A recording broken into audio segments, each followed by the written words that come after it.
Mask पहरजो, रुमाल नहीं।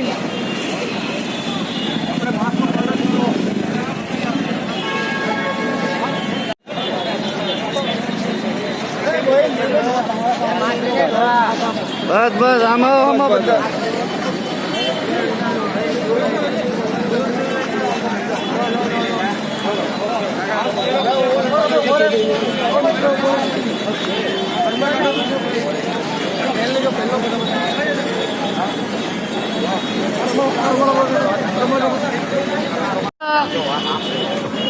आम काका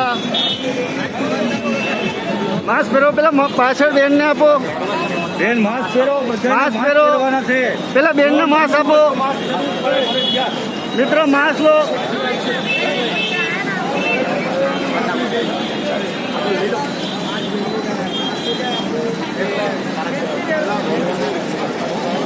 काका देना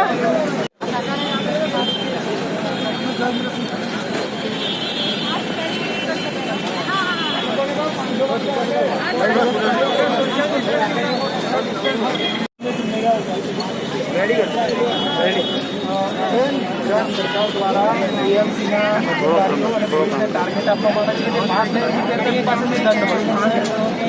ચોક્કસ રીતે સિસ્ટમમાં સૌથી મોટી દુઃખદ વાત છે માત્ર માસ્કને લઈને નહીં પરંતુ હેલ્મેટ હોય કે ટ્રાફિક નિયમોને લઈ અને પોલીસને ટાર્ગેટ આપવામાં આવે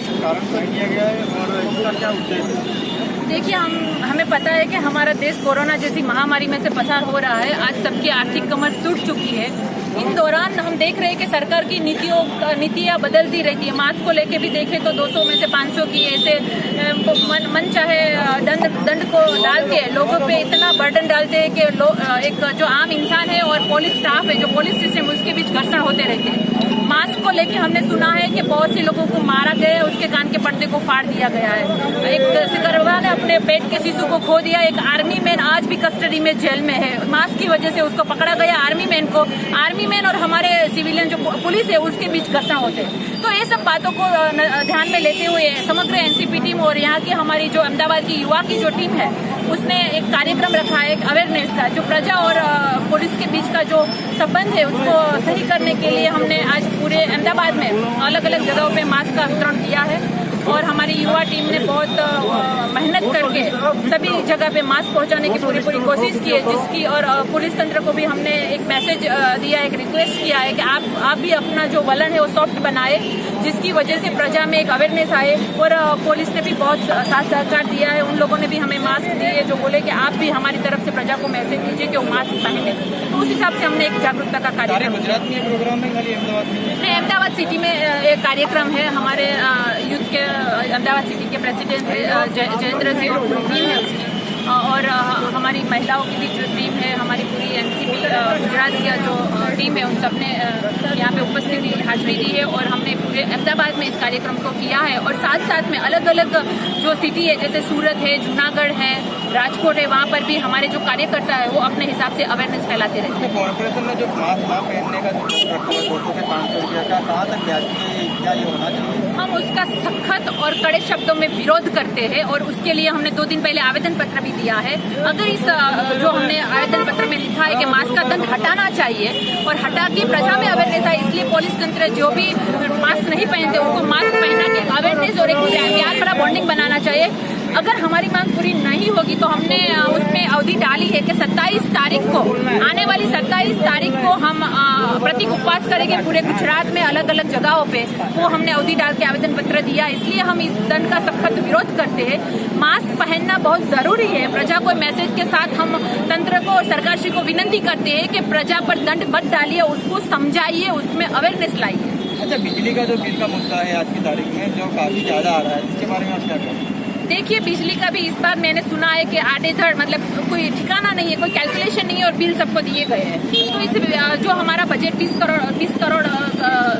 लाख करोड़ का जो बजट दिया गया है, उनमें से जो राहत मिलनी चाहिए वो आम जनता को मिलनी चाहिए। डायरेक्ट फंड तो कुछ दिया नहीं है, लेकिन जो इनडायरेक्ट जो बेनिफिट प्रजा को मिलना चाहिए, जो मध्यम वर्ग है, गरीब है, अमीर है, जो भी है, उन सबको ये बेनिफिट मिलना चाहिए। तो हम उसके खिलाफ भी खड़े हैं और उसके पक्ष में, प्रजा के पक्ष में हम उसके लिए भी हमारे अलग अलग जगहों पे आवेदन पत्र दिए गए हैं। 100 यूनिट की बात करी है, क्या 100 यूनिट की जो बात करी है, मोस्टली 100 यूनिट अगर किसी के घर में आता है बिजली का, पर रेगुलेशन देखे जाते हैं तो 2 महीने का बिल टोरेंट पावर द्वारा या बिजली द्वारा दिया जाता है। तो 100 यूनिट का जो कैलकुलेशन है, देखिए, हम गवर्नमेंट के आंकड़ों की मायाजाल में फंसना नहीं चाहते, क्योंकि हम जानते हैं कि वो आंकड़ा की मायाजाल बिछा के प्रजा को गुमराह कर रहे हैं। कागज के पन्नों पे उसकी योजनाएं आती है, उसके बेनिफिट्स आते हैं, लेकिन आम जनता के बीच वो बेनिफिट पहुंचते नहीं है।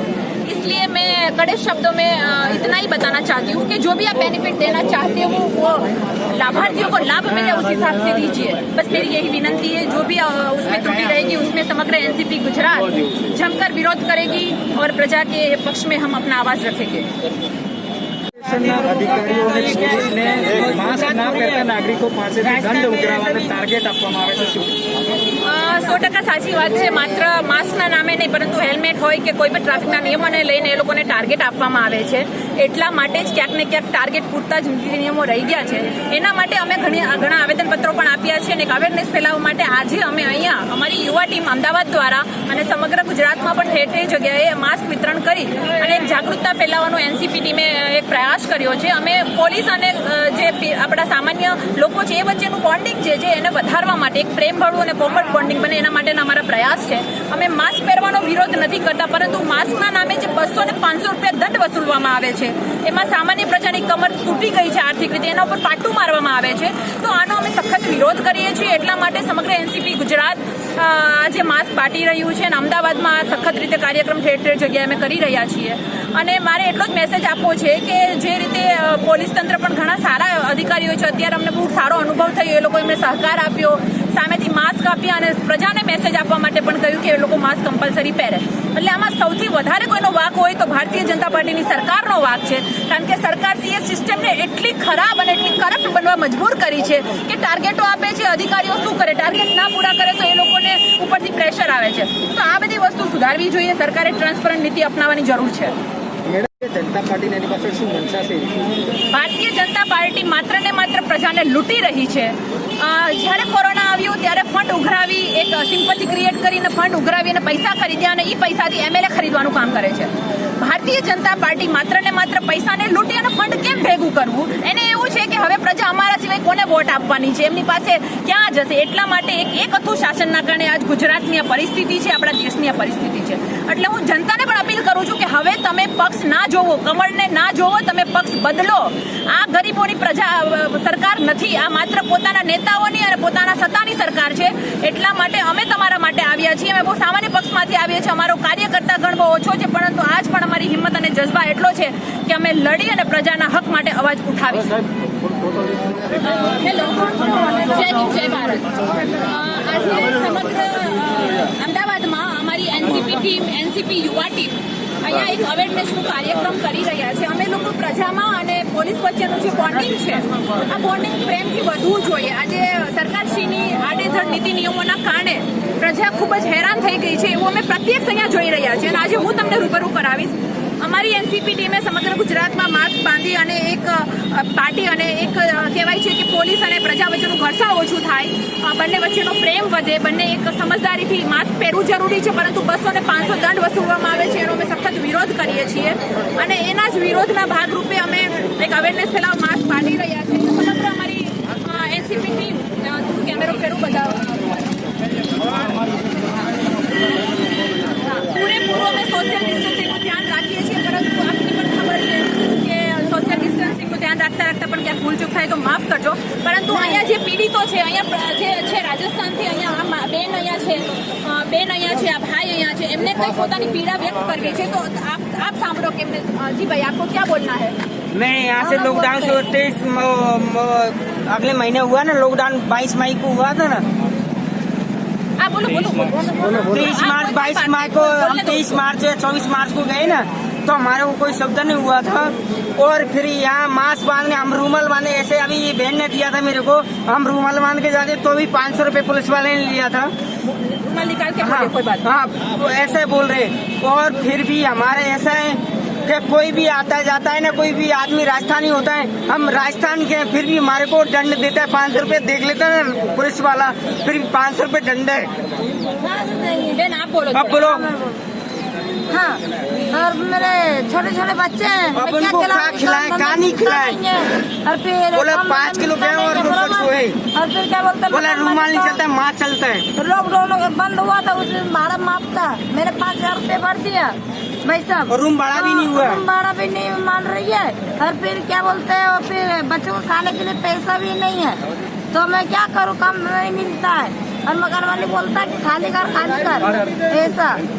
और फिर अभी बच्चों मेरे को घर में भाई साहब मेरा मास्क लेने के लिए पैसा भी नहीं मिला। राजस्थान में भेज रहे हो तो हमारे आंसू के लगते ने, एक बार बात करा दो, हम कांग्रेस के लिए, हमारे आंसू के लगते राजस्थान से बात करा दो, हम उनसे बात कर ले, हम ऑफिस से नहीं क्या, राजस्थान से बात करा दो, सरकार तो खाने के लिए भेज दे, राजस्थान से बात, अशोक गहलोत से बात करा दो, अशोक गहलोत से।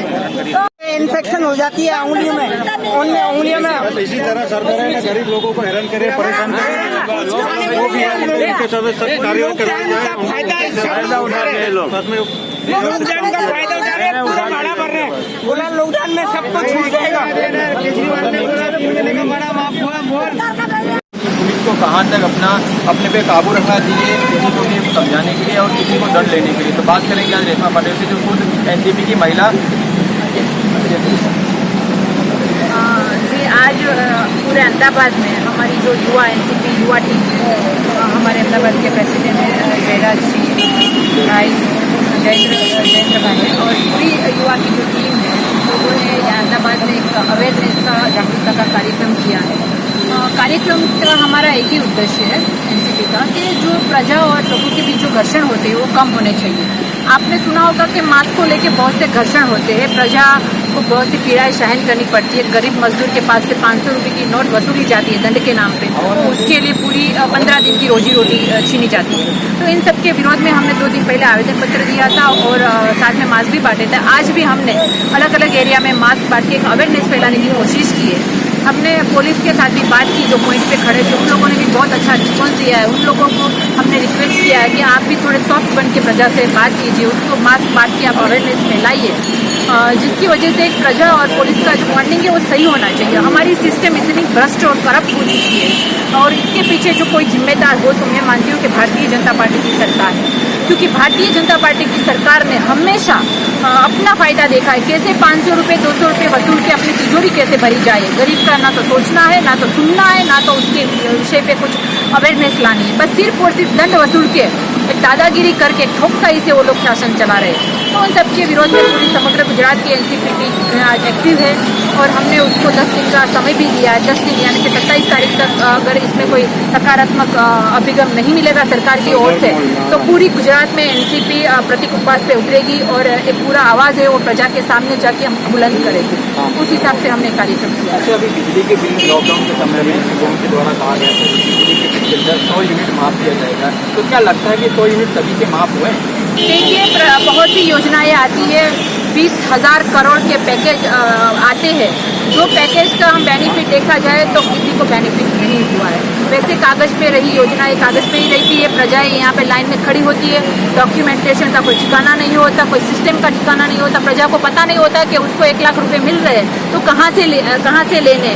प्रजा को ये पता नहीं है कि आधार कार्ड कहाँ से निकलता है, क्योंकि सिस्टम इतनी करप्ट और अव्यवस्थित है जिसमें किसी को कोई लाइसेंसिंग नहीं है। तो मुझे कोई विश्वास नहीं है कि 100 यूनिट माफ करेंगे। वो लोग बोल के चले जाते हैं, मीडिया में आके बोल के प्रेस कॉन्फ्रेंस करके बस वाहवाही बटोर के चले जाते हैं। लास्ट में प्रजा को पता चलता है कि हमें कुछ नहीं मिला।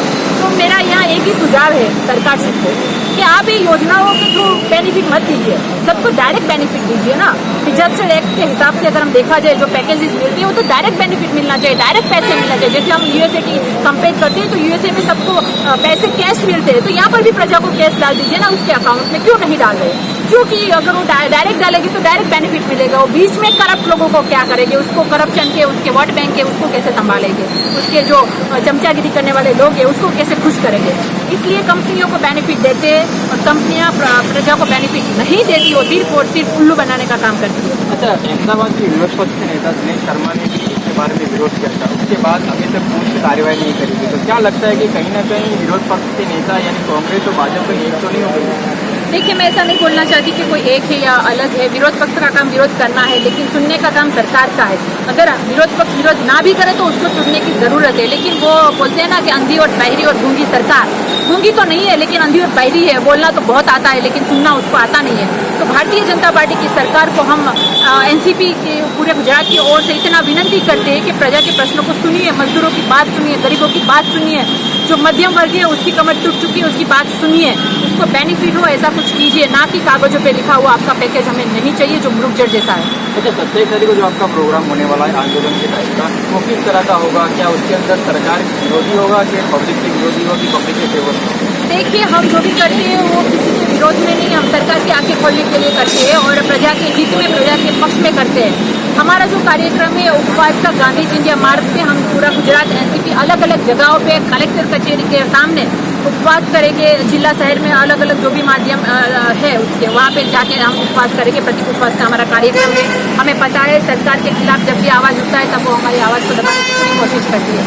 परमिशन के नाम पे परमिशन मांगेंगे तो नहीं देंगे, फिर भी हम वहाँ पे जाके उपवास करेंगे और अपने आवाज़ को बुलंद करेंगे प्रजा के पक्ष में और समग्र एनसीपी पूरे गुजरात में दम से और दम से लड़ेंगे। अच्छा, चाय गल्ले और सिगरेट के गल्ले जो चाय वाले उनको भी 4 बजे के बाद बंद कराने की घोषणा की थी, बिना नोटिफिकेशन के, बिना आवेदन पत्र के। उसके बाद भी इसका विरोध किया था काफ़ी व्यापारियों ने। तो आप क्या कहेंगे जो कॉर्पोरेट द्वारा ये मुहिम चलाई गई, कहाँ तक सही है, कहाँ तक गलत है? देखिए, प्रजा के हित में अगर सरकार निर्णय लेती तो किसी का विरोध नहीं होता। यहाँ पे खुद की मार्केटिंग कैसे करें, खुद को कैसे बड़ी बात बोल के प्रजा के जो वोट बैंक है उसको कवर करने की कोशिश में वो गलतियां करती है भारतीय जनता पार्टी। तो मेरा यहाँ पे इतना ही कहना है, जैसे लॉकडाउन में बहुत गड़बड़ी की, कभी खोला, कभी छोड़ दिया, कभी मजदूरों को बोला कि आप अपने प्रांत में चले जाओ। ऐसे जो भी हड़बड़ी में जो डिसीजन लेते हैं अचानक से, उसके कारण अफरा तफरी मचती है। कोई चाहे गले की बात हो या किसी शॉप की बात हो, वो भी अपनी रोजी रोटी कमाती है, अपना घर चलाना पड़ता है। हर मध्यम वर्ग को या सामान्य वर्ग को या अमीर हो, सबको अपना घर चलाना पड़ता है। तो घर चलाने के लिए उन लोगों के पास एक सिस्टम होती है, तो सरकार उसके सिस्टम पे तड़ाप मारेगी तो स्वाभाविक है कि विरोध होगा। तो मेरा यहाँ पे स्पष्ट मानना इतना है कि सरकार को सूझबूझ से 10 लोगों की सलाह लेके एक रिव्यू क्रिएट करके उसको ये काम करना चाहिए इम्प्लीमेंटेशन का। वो सरकार नहीं करे, वो मार्केटिंग से बाज नहीं आएगी जब तक हमारे गुजरात में कोई परिवर्तन नहीं आएगा। प्रजा